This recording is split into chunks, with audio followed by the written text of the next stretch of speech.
Now, in the second part of today's winter school, we have the Palestinian Dr Saeb Shaat, and we also have Fra Hughes from Belfast, who was actually on the flotilla, the last flotilla that was headed for Gaza and was attacked by the Zionists. Fra will now give us a bit of an account of what happened and how it went. So over to you, Fra. Thank you very much, Barry. I have to say it's an honour to be here. Thank you very much for the invitation. I just want to give a wee bit of background as to why I went on the flotilla. I mean, people have pivotal moments in their lives and on their political journey. So for me, it didn't start on the 7th of October 2023. For me, it started in 1982 with the massacres in Shabra and Shatia, whose anniversary occurred there in September.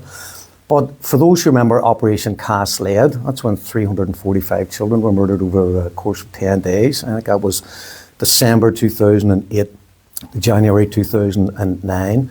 And then they had the Mavi Marmara. That was the ship that was part of a flotilla organised by IHH, that is a humanitarian NGO in Turkey. Now that's the ones where they murdered 10 people on that boat.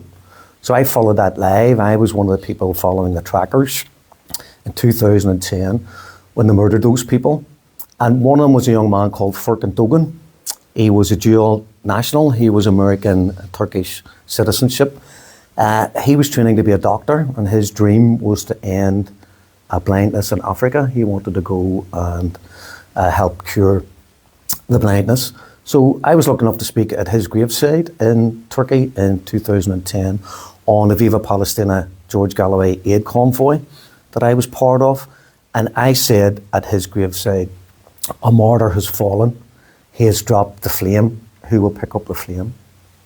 And then I said, I would. That's 15 years ago. And here I am, 15 years later, talking about going on a flotilla in the footsteps of those people who were brutally murdered by the IOF in international waters, summarily executed. So just quickly then, as a bit of background, I was on a global march to Gaza in Egypt in June, and there were 3,000 internationals who went there. The idea was that we would go from Cairo down to Al Arish. From Al Arish we would walk to the Rafah border crossing, and we would demand that the border be reopened. But the Egyptian complicity and what's happening in Gaza through the dictator Sisi, put in by, in my opinion, the CIA, Mossad and MI6. They put him in as a compliant dictator, as a pro-Zionist, and as an anti-Palestinian against the liberation of Palestine. So we got as far as Ismailia, the second checkpoint, which was about an hour and 40 minutes from Cairo, halfway to Al Arish. We were stopped and detained for 8 hours. Many people were brutally beaten, and we were all put on buses and sent back to Cairo.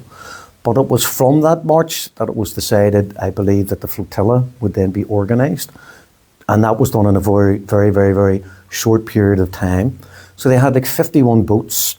I think there were over 500 participants, but 30,000 people had applied to join the flotilla. And now 100,000 people applied to join the next. I got to Barcelona on the 25th of August. I had to undergo the compulsory non-violent training.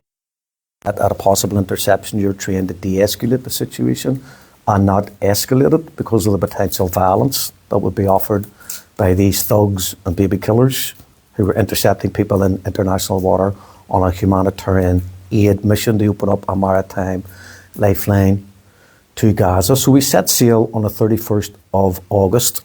Our first port of call, then from memory, was Sidi Bou Said in Tunisia.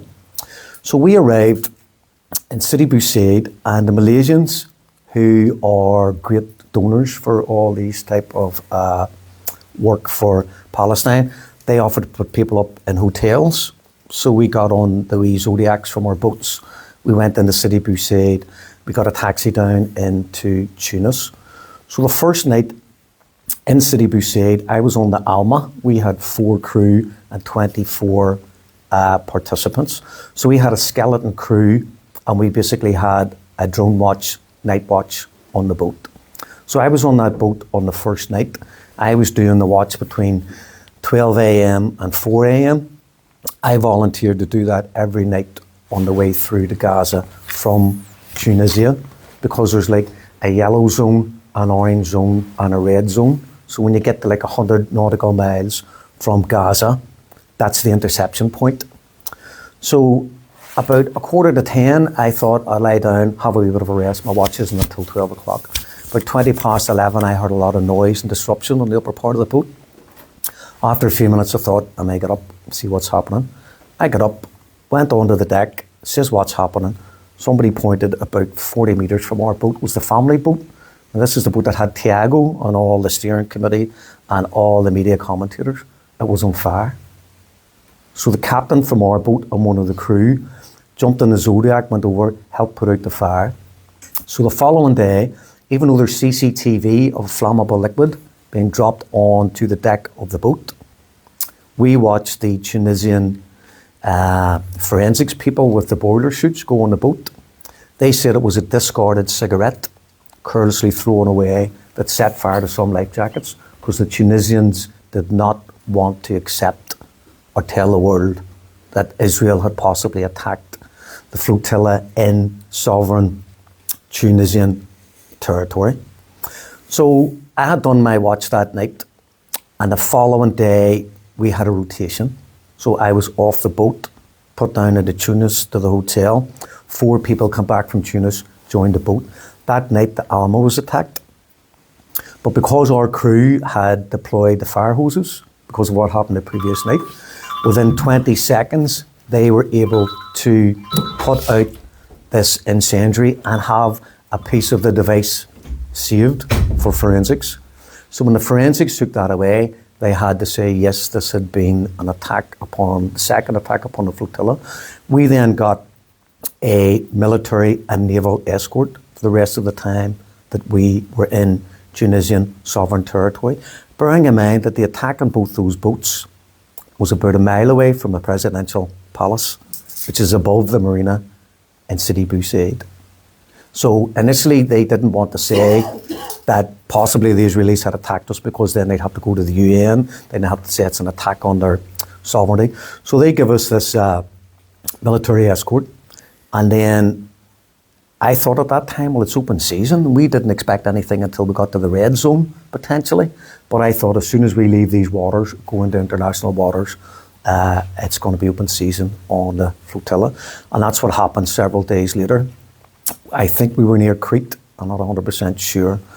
And the fleet had stopped, so our boat, we were the mothership, we carried 50,000 litres of diesel, and every 4 days we were resupplying the smaller sailing ships with diesel. We were stopped at sea, and we could see the fleet in like a semicircle. So all the sailing ships had the lights above the masts, and it was a beautiful sight. And then we saw the drones, and at one stage I saw, like, it reminded me of a Second World War dive bomber. This drone just come flying down at speed, hovered above one of the boats. Then you saw the flash, then you heard the explosion. Now I thought it was those flash bang grenades that they use against protesters in the West Bank. I thought what they were trying to do was frighten, demoralise people, discourage people from continuing on the journey. But what happened was 10 of the boats were attacked, but they were trying to damage the masts on the ships to disable them so that they couldn't continue with the journey. And one boat had a chemical attack, which we think was hydrogen sulfate, because of the smell of rotten eggs on the boat. So 2 boats firebombed in Sidi Bou Said, 10 boats bombed in the Mediterranean, and one that suffered a chemical attack. But that seemed to galvanise people. People weren't frightened. People then decided that, you know, we have to continue. The flotilla must succeed. The mission must go forward. So I was on the Alma for 28 days. We had Mandela, the grandson of Nelson Mandela, on the boat. We had Greta Thunberg, Tag Hickey. We had a French MEP from a socialist background. And then there were just ordinary people like myself, all on the boat. But the family boat, which had Tiago and all the people who were involved in the steering committee, broke down. So then Tiago come onto our boat asking for people to step aside, to volunteer to leave the Alma in order to make room for the steering committee. Now, I saw myself as a guest of the Global Samud Flotilla.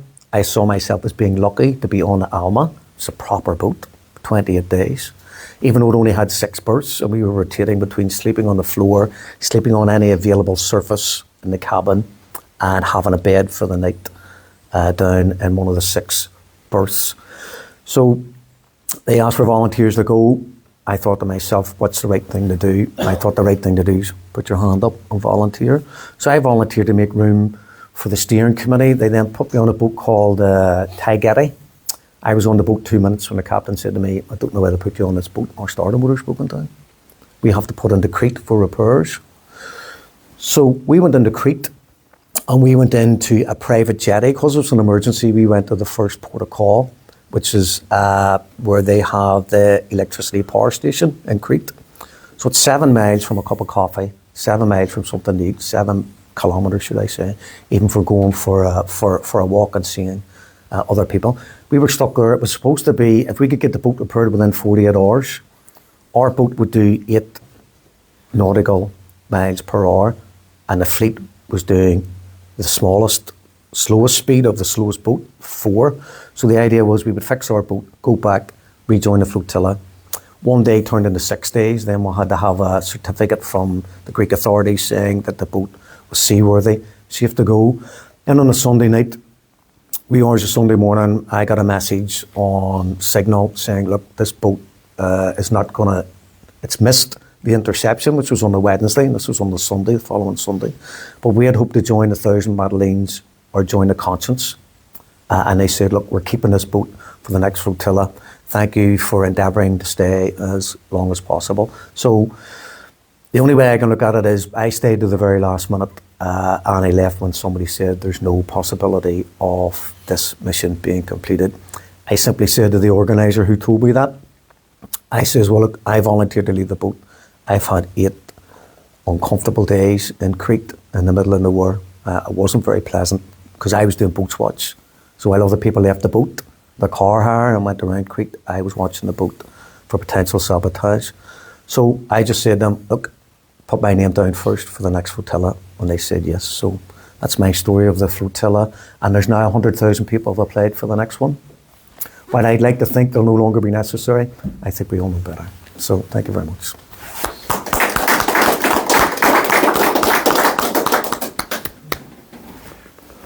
That's Gaz, you're talking about the